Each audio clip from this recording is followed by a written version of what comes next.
huwag yung pababayaan ito, sabi niya. Ito yung buhay ko.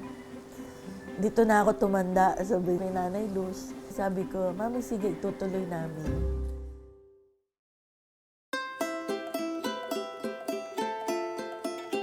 I am Nati Castro Campo, pabalat artist from San Miguel, Bulacan.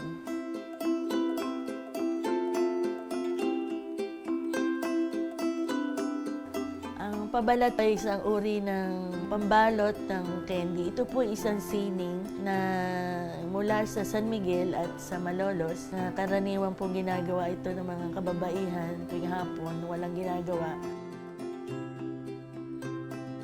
Sa Malolos po ay hindi ginagamitan ng pattern or template. Tutupi lang nila yung papel di hapon, gugupit sila ng gugupit. Unlike sa San Miguel, ginagamitan po ito ng pattern or padron bago gupitin yung pabalat.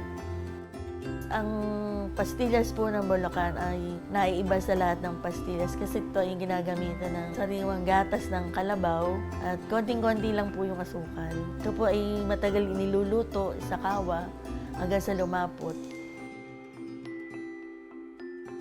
Masasabi ko, dying art yung pabalat kasi wala namang ibang gumagawa na.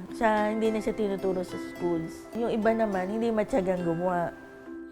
Sabi ng Nanay Luz, nung panahon na lumalaki kami, hindi masyadong focus ang nanay ko sa pabalat. Pero mula nung mabiyuda siya, marami na siyang tinatanggap na paggawa, orders. Isa ito sa naging hanap buhay niya nung itaguyod niya yung pamilya nung nawala yung tatay namin.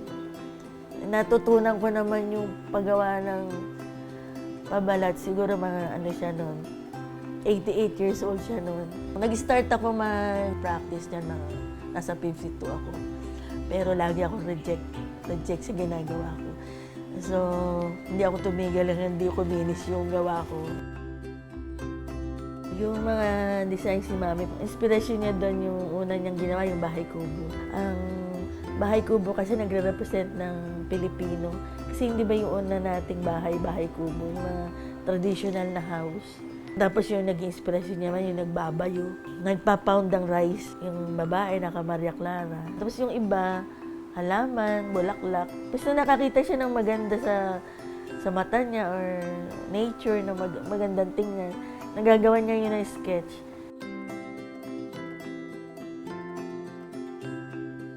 Pag nagugupit ako ng pabalat, isang way na rin niya para andito pa rin yung memory niya.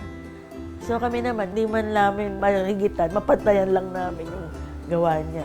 Ayos na sa amin yun.